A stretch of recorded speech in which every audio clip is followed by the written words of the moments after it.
Prima J, the Latina duo who gave us a fusion of R&B, pop, adding a bilingual twist to their music. Cousins Jessica and Janelle gave 9-year-old me a Rockstar anthem. Especially if you were a young girl or preteen in the 2000s, there's a chance you bumped a song or two. From movie soundtracks to cameos and a couple mini hits, they went on an 8-year hiatus after their debut album in 2008, disappearing from the spotlight seemingly without a peep. With an attempted comeback, not speaking during that time, we didn't talk for years. Who didn't talk? Me and her. and life taking them different directions. What happened to Prima J, and will they ever make a comeback?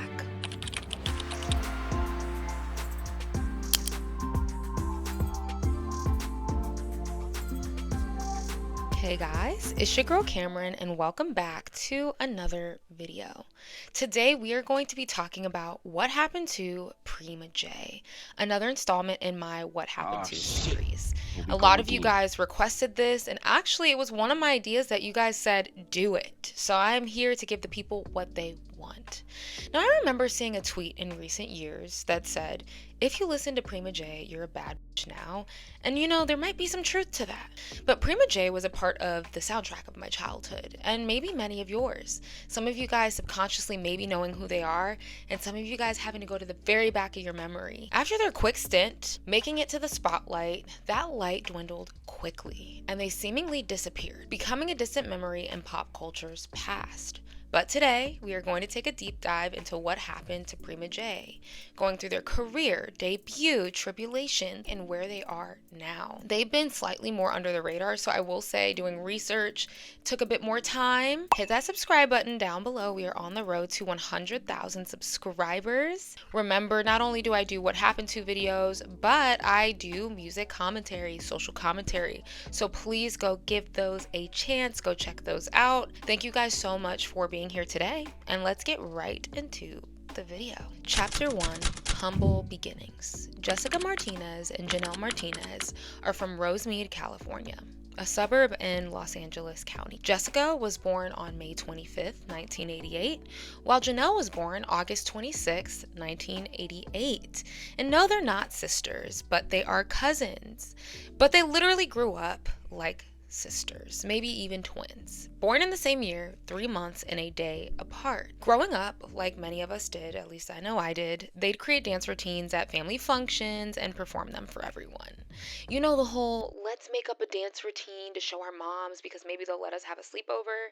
Yeah, that's kind of how they started that shared passion for performing, dancing, and music. And in school, they participated in dance, cheers, school plays, and choir, performing through their early teens at fairs, carnivals, and talent shows, as well as doing some backup dancing work. They're another situation of right place and right time. Our cousin modeled. I went with her to this area that had like talent scouts, and I was like, I'm gonna sing. I just walked around singing. Talent manager was like, I like your voice. Come to my studios. Like, so I brought Janelle everywhere. And they were like, do you sing? She was like, no. No, I dance though. But an important detail to know was that Jessica was considered to be more of the singer of the group, while Janelle took center stage on the rapping segments of songs.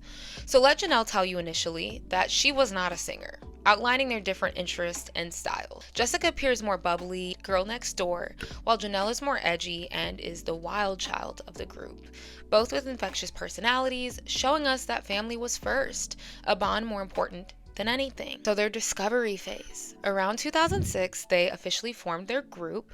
The name Prima J fell in their lap. Prima being the Spanish word for female cousin, and J standing for their first name initials, a nod to their culture with a personal touch. The girls were discovered by a former talent manager named Bruce Johnson and his business partner, Jorge Hernandez. The two cousins would land a meeting with Stephanie Rydell, who some of you guys, I don't know, some of you guys might know who she is. She's a former songwriter and former member of 90s girl group Wild Orchid that Fergie used to be a part of briefly. Stephanie Rydell would go on to help them develop their sound, and she was married to a very powerful player in the industry. Her husband was Ron Fair, a Geffen Records chairman, and the girls scored a meeting with him that would change their lives in an instant. And how did they land that recording deal? With a 1-song demo, performance in a dream. Just like that, they were signed.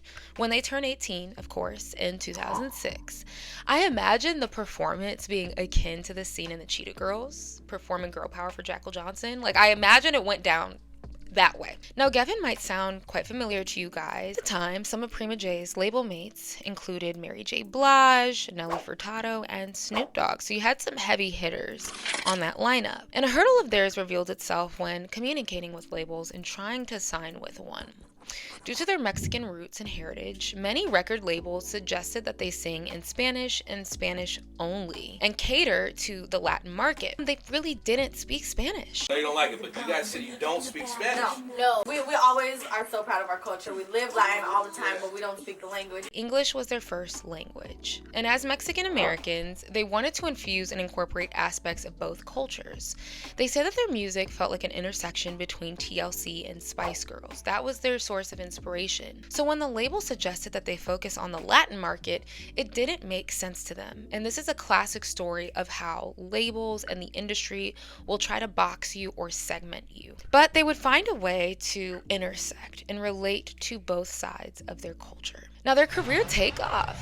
Honestly, their label was making some moves early on. They came out the gate swinging with their debut single. It was actually an unofficial single. Rockstar, released in July 2007. If you were there, you were there. A song that would shake tables and go on to inspire my 6th grade Halloween costume. Thank you very much. The song had a rock edge, sassy lyrics that, looking back, were quite witty, fun, catchy chorus. Like, what's there to hate? I think the song has aged really well, super cute. And to me, it represented a lifestyle, an attitude, and not just a song. The music video itself, the dance moves, it was kind of iconic. Like, you would see little girls posting videos to the song, making their own music videos. Was kind of a little bit viral, just a little bit. So they'd go on to gain substantial visibility in their target demographic, about young girls from 10 to 16, when Rockstar was chosen to be on the Bratz motion picture soundtrack. Yeah, and their management team was working when they even snagged a cameo briefly in the movie, and they actually had another song, actually 2 other songs in the movie. Their unreleased song, Kick It, and another unreleased song called Take It to the Maximum, which was featured in the cheerleading scene. And the Bratz soundtrack featured artists like Ashlee Simpson, NLT, the Black Eyed Peas, and more. So it was a big deal when their song Rockstar was chosen as one of the 3 songs to actually promote the movie.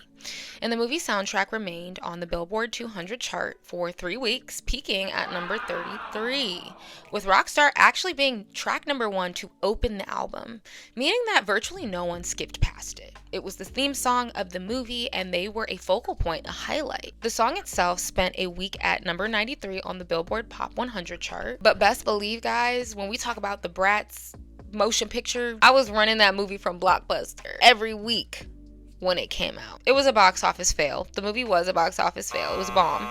But 8-year-old me loved it. Now, even prior to the Bratz movie, which released in August 2007, Prima J performed a song called Gotta Lotta for the Disney original Jump In soundtrack, which I never really knew. I love Jump In, but it was just one of those background songs.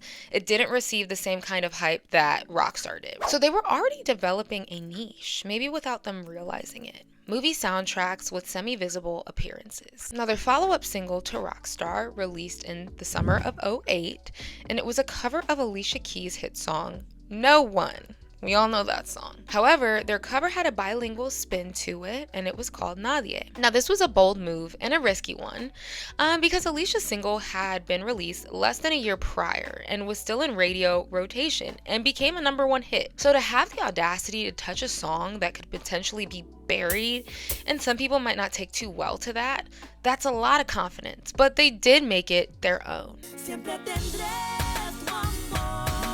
So the second verse mimicked the original more closely, while Janelle comes in with a rap verse towards the end of the song. It peaked at #1 on the Billboard's Dance Singles chart.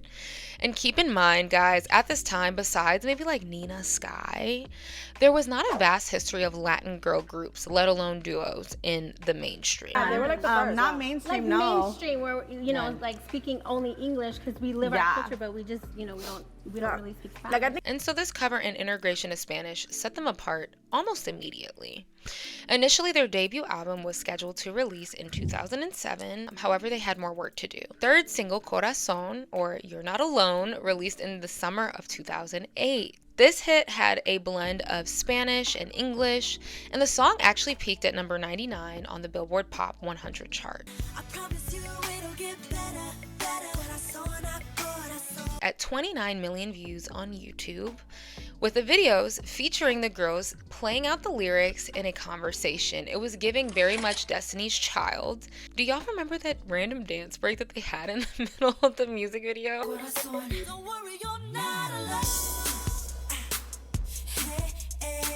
It's kind of funny. And the song was later featured in Bring It On, Fight to the Finish, released in 2009. It was the direct-to-DVD movie featuring Christina Milian. Another movie that I watched over and over and over again. That song was featured in that movie.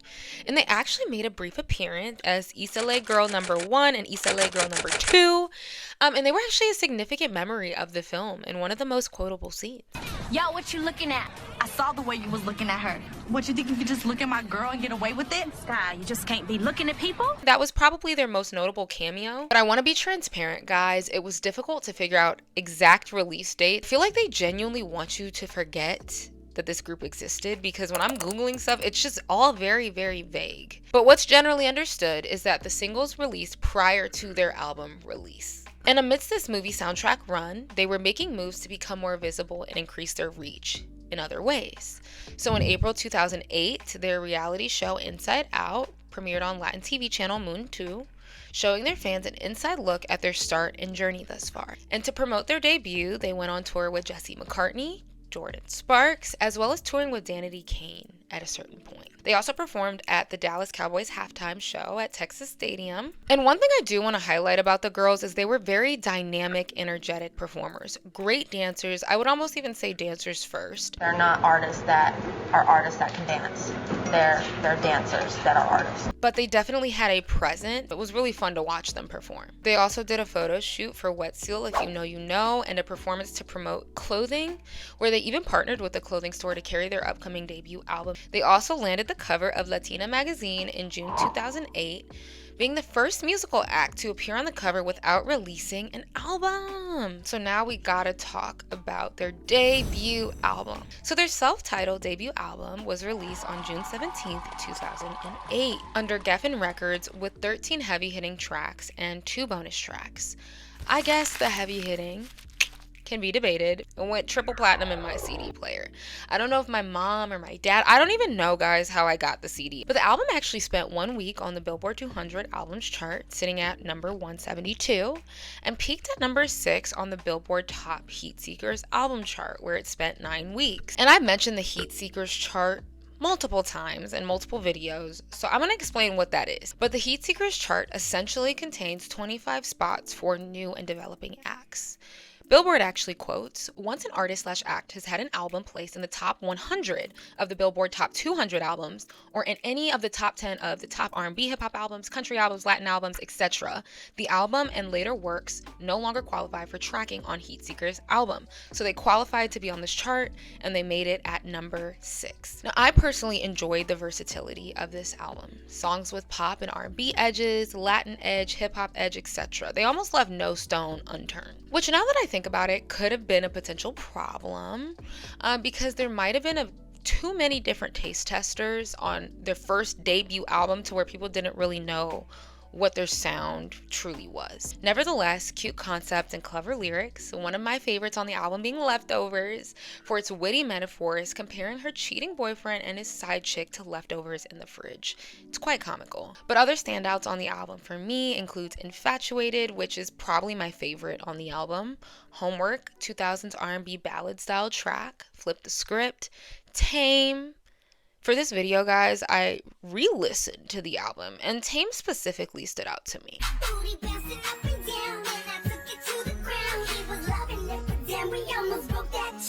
I cannot believe I was singing that at 9 years old. Like, I'm actually floored. Girlfriend, she said, "You lie so much, I bet your name ain't even Sean." What an outro. Chilosa was another standout to me,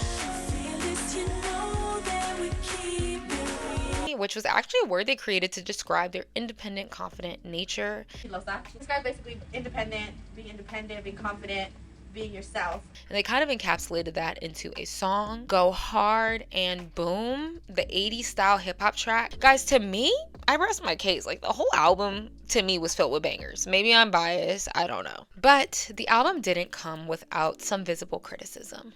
A 2008 album review by OK Player reads, "All fairness, Prima J is not necessarily trying to reach the average adult. Their album is for the lip gloss population, the daytime Nickelodeon subscribers out there." Ouch. And obviously, due to the target audience of their music, except for their song Tame, it was easier for older teens and adults to dunk on it or even find the music trivial. When in reality, Prima J's intention for this body of work was to be slightly more mature and touch on more mature topics. But I think the rest of the songs on our album really show our experiences, and we are young women, so it's very much older. And Brat's connection branded them to a younger audience right off the bat, which might have hurt them segmenting out a older crowd. In a 2008 interview with journalist Clayton Perry, he asked them, "Having made your start with a kid-friendly Bratz audience, how hard is it to transition between audiences and showcase a mature sound?" Jessica responded, "I think our personalities shine through with both audiences, the older, more mature audiences, as well as the kids. It's not really about changing who we are that much. I think the style of Rockstar is a bit younger, but it's still a part of us. I think our fans will like all of our music," which in hindsight may have been an oversimplification of what it really means to find an audience, a target audience. And it doesn't seem like the label was intentional and who they wanted Prima J's base to be. However, their versatility shined through the album, and I give them immense credit for that. Growing up, I had diverse music taste, so it didn't really bother me that there were a multitude of sounds. I actually liked that, but I could see how it might put some people off. And both Jessica and Janelle had writing credits on several of the tracks, so they were involved in the creative process in multiple stages. Now we gotta talk about the fall off. Now, based off of their album, it could have been considered a charting disappointment, or what people like to call it today, a flop. Although it made a brief appearance in the charts, it didn't stay for long, and they didn't gain any momentum. So there is a good chance that the label just decided not to push forward in promoting the group. The girls would make an appearance in Baby Bash's 2009 music video for What Is It, featuring Sean Kingston. And as mentioned, they appeared in the Bring It On, Fight to the Finish movie in 2009, and then doing a couple gigs to tie up loose ends. But an 8-year hiatus ensued. It went dark, not hearing as much of a peep from them. But fast forward the clock, 8 years later, yes, 8 years, you heard me correctly. In 2016, Prima J popped up on the scene again saying, "Hey, hi. What's up? How y'all doing?" Reunited by hosting a show on Dash Radio called The Comeback. The radio stint felt like an extension of a journalism passion that they developed through their Chilosa blog back in 2008, but they did directly want to address their hiatus head on. I think that's the only thing they really could do. They'd also release a comeback single called Ladies in March 2017, and by this point, many fans were no longer tuned into what was once Prima J. I did not know when the release came out, and I'm kind of glad I didn't, because Move your legs high, move your legs. Ladies, shake your butt high, shake your butt. that's what we got after an 8-year hiatus. Not good. And on their radio show and YouTube miniseries, they discussed their journey as Prima J, the industry, and what they were up to on hiatus. But they revealed something that was extremely shocking and nothing that I would have guessed, that during their 8-year hiatus, they did not speak. Oh, we missed out on a lot. We missed out on a lot. For 8 years. Yes. That's long. I know. What the heck? How do sisters not talk for 8 years? And hold that thought though, because we will expand on this a bit later. They did their first full-length show in 10 years at the Salinas Valley Pride Celebration in 2017. And it seems like through their hiatus, at some point, Jessica did some small acting roles, while Janelle, on the other hand, got more into production coordinating and management, doing crew work for animation films. Now again, I tried my best to dig, and I found both of their IMDb pages, and I'm confident this is their real working credits, because Bring It On was listed on both of theirs. So we're just gonna say that's what happened. But yeah, they did a couple little performances, side stuff. It wasn't anything mounting to what they were doing previously. So what went wrong? Well, we discussed their 8-year hiatus, where they both didn't speak to one another during that time. And they did vaguely say that industry players got in their head. This is usually the #1 downfall of a group, and not even family is safe. They expanded on their relationship and what happened during that time on the show called Girl, Let Me Tell You. I was like, God was in it because he took us out at the right time. When we got out, we didn't talk. We didn't talk for years. Who didn't talk? Me and her. Cousin. Yeah. Like, To each other. To each other. Why? It's just there's so many different aspects of like People, the industry. the industry. And how like manipulative People it can in be. your ear, people in my ear, like, you don't need her, you don't need her. We were on different pages because we had this person in this year, this person in this year. Oh, you need a better manager. I'm not leaving this manager. Well, I need it. You know, it was hard. Although, when the girls were asked in earlier interviews if this ever interfered or was a disadvantage, the fact that they were family or cousins, they would always respond, no. Is it hard sometimes being in a music group with family? Not at all. No, I think it's easier.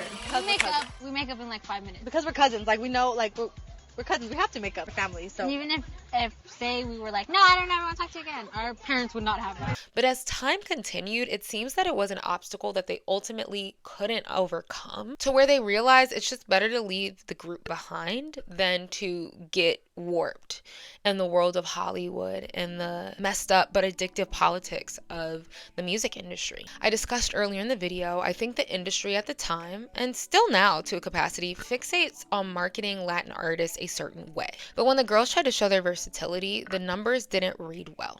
Okay, and this further reinforces the idea of them trying to continuously segment, right? It reminds me of how Black artists, when they come out, are often encouraged or boxed into like doing R&B or doing hip hop. And anytime you kind of try to color outside those lines, they're like, no, not too much, or it might not perform as well. So they get scared and they retreat. So their label, like we said earlier, may have not known how to segment their audience or didn't fully know. It was almost kind of like they were a bit of an experiment. But it's important for groups to find their space, their fan base, and allow their fans to grow with them. But Prima J's music sent mixed messaging on the age front, at least. I mean, you listen to some of the album tracks, wildly inappropriate, and other ones were younger sounding, despite the girls actually being 18 plus when they debut. But I can't even sit here and wholeheartedly say it was their sound that was the problem, because their discography is minuscule, which is inherently a problem. But I'm also clearly biased because I loved the album. They just didn't have enough music to cling onto. People were responding to Prima J, and it was a variety demographic of young girls. You can see countless videos of people making dance routines and posting them at the time on YouTube, on social media, to Prima J songs. So something was clicking, and I don't know why they just gave up on them so easily. But honestly, guys, I don't think that this case is some complicated puzzle piece. It's a matter of a girl group dealing with separation, manipulation, the market becoming more saturated at that time, and the label being shitty as always. Sometimes things just don't work out. Sometimes there's not like this elaborate reason why someone didn't make it. So where are they now? Let's talk about it. So their latest single, Dance, was released in 2020. This song sounded slightly close to something they may have released in 2008, but again, still just wasn't great. And in 2021, they released a remix of Lean Like a Cholo, which was Down aka Kilo's 2007 hit, and it was free for download on TikTok, Twitter, and Instagram. They weren't promoting the singles, but rather something for the fans to enjoy. In their personal lives, however, it appears that Janelle got engaged in 2015 and had a baby on the way. She gave birth to her daughter in 2016. And this also signals the period when Jessica and Janelle really decided to reunite and put everything aside. Who called who? When did you reunite? Yes. I mean, I think we tried a few times, but it just wasn't authentic. It wasn't She had real. her baby. I had my baby, and I was like, I can't. I cannot know her child. Hours long conversation about all the miscommunication that happened. I didn't know, things she didn't know. While Jessica seems to be more active on social media, her handle, Prima Jess, is where she frequently posts updates and has around 35,000 followers. Jessica had her son in 2018 and recently got married in November 2024. Congratulations, where she's a mom influencer. Janelle's Instagram handle, however, doesn't seem to pop up for me. It seems like it might be deactivated, so I couldn't really get as much information directly from her. But in November 2023, the girls did their very first sit-down interview in a long time, and they clarified that they don't own anything from the label. They don't make money off of their old music. They don't own any of their masters. But quite frankly, they didn't realize their impact or reach that they had at that time. Felt like it was the most important thing that they made an impact rather than the money. Also, like, it's your legacy. It's your legacy. Like, money will come and go, but your legacy is forever. People today come, they're like, you don't understand how this song or this lyric changed. I'm like, that's all that matters. I would have wanted my coin, but they have a Prima J official Instagram page that still reminisces about their previous group success. They had an active shop at shopprimaj.com where they sold merch in reference to their previous music, with Chilosa makeup, eyeshadow palettes, and lip glosses, stickers, etc. And they're definitely not shying away from that portion of their lives, right? They're not trying to scrub it, but they're making a bag off of it, or they were. In January 2024, they posted, "We're available for features January through February, so DM us if you're interested." However, this was the last post on their page. So that leads me to wonder if they ever had a slight desire to reunite and make music if the cards were right. Ever be a world where Prima J maybe come back. does a comeback? We would love to. We're not going to say it's never going to happen, but we want it to be the right time and the right opportunity. I'm not saying I'm a proponent for their comeback or not, but their only body of work was released in 2008, so I have no clue what their musical identity or direction is. And a recreation from that time period may appear stale. But also, sometimes it's good to leave a good thing where it's at. They both solidified that they're in their mom era and that music hasn't been of great focus for them. I mean, I have a 5-year-old, she has a 7-year-old, so we're like in our mom era. But they confirmed if they do come back, it would be independent, non-label adjacent. And it's fascinating to me because they become such a niche group that you kind of had to be there to know them and to understand their even if it was a minimal impact, right? To understand that impact. It's kind of like being a part of a secret club. If you know, you know. Thank you guys so much for watching today's video on what happened to Prima J. What do you guys think of Prima J's career trajectory? Actually, I'm more curious, what did you guys think of their debut album? After this video, definitely go check out my last What Happened To video. Don't worry, we're going to do groups, we're going to do solo artists, we're going to do groups in R&B. We're going to get to everything. Hit that subscribe button. We are trying to reach 100,000 subscribers. Thank you so much for watching, and I'm signing out. I'll see you guys in my next video. Bye.